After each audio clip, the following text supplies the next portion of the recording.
पाकिस्तान 'ਚ पंजाबी कॉन्फ्रेंसां दे सब तो वड्डे नेटवर्क पंजाबी नैशनलिस्ट फोरम वालों जी आयां नूं। इमरान खान नियाजी मौजूदा दौर का अहमद शाह अब्दाली सी।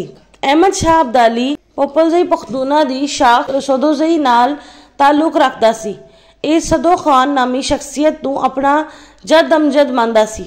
रिवायत के मुताबिक सदो खान 1557 विच किधरे कंधार विच जमिया। कंधार विच ओ किथों आया इस दे बारे जाहिर है बाकी पख्तून कबीलियां वांगो कई नज़रिए मौजूद ने, लेकिन कोई मुस्तंद तारीख नहीं है।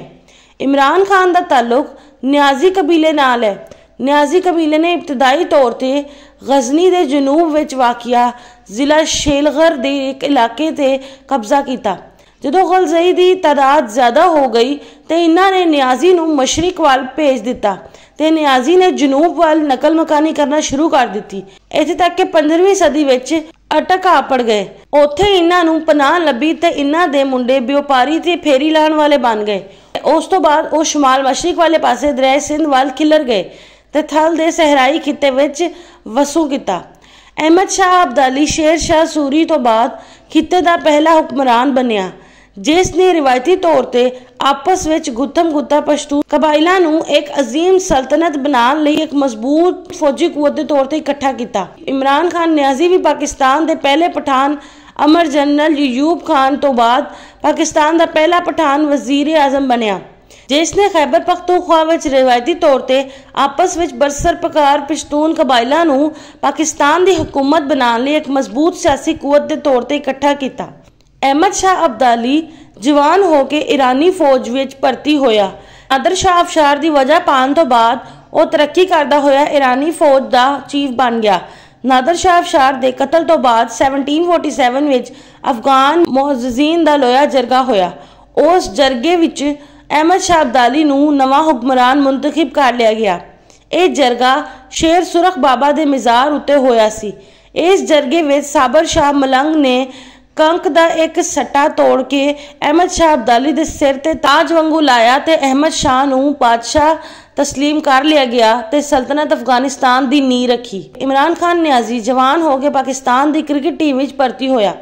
जनरल वाजिद अली खान बरकी की तवज्जो पाने तो बाद जनरल वाजिद अली खान बरकी के पुत्र जावेद बरकी की सरपरस्ती में तरक्की करता होया पाकिस्तान की क्रिकेट टीम का कप्तान बन गया।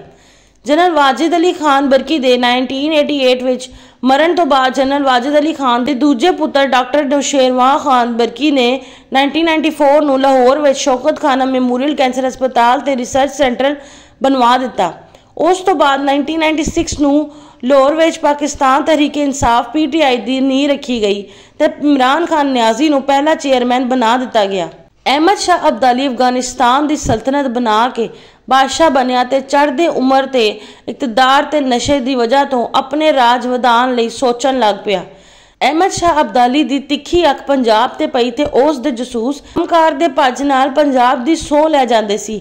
अहमद शाह अब्दाली ने जारह ते लटेरा बन के पंजाब उपर 1748 तो लैके 1765 तक 8 हमले किए, जबकि 1762 तो लैके 1767 तक दे 3 हमले खसूसी तौर पर सिखां नूं खत्म करने लई कीते।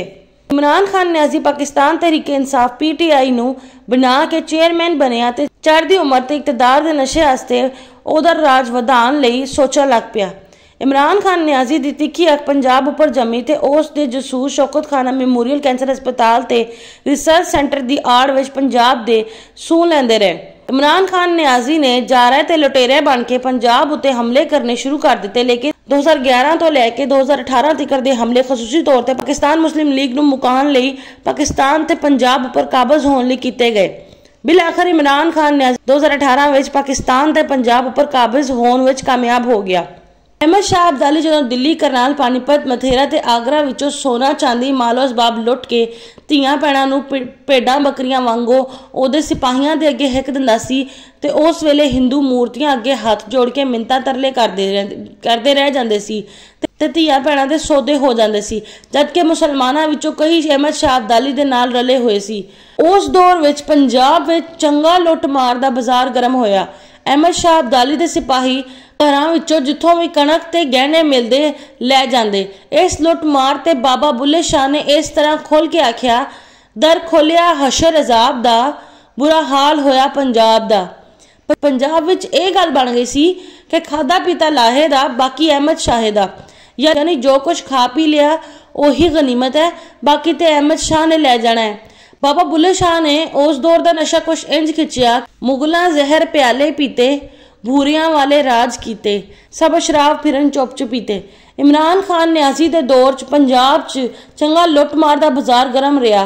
जिवें मुसलमानां विचों बथेरे अहमद शाह अब्दाली नाल मिले हुए सी, इंज ही पंजाबियां विचों भी कई इमरान खान न्याजी नाल रले हुए सी।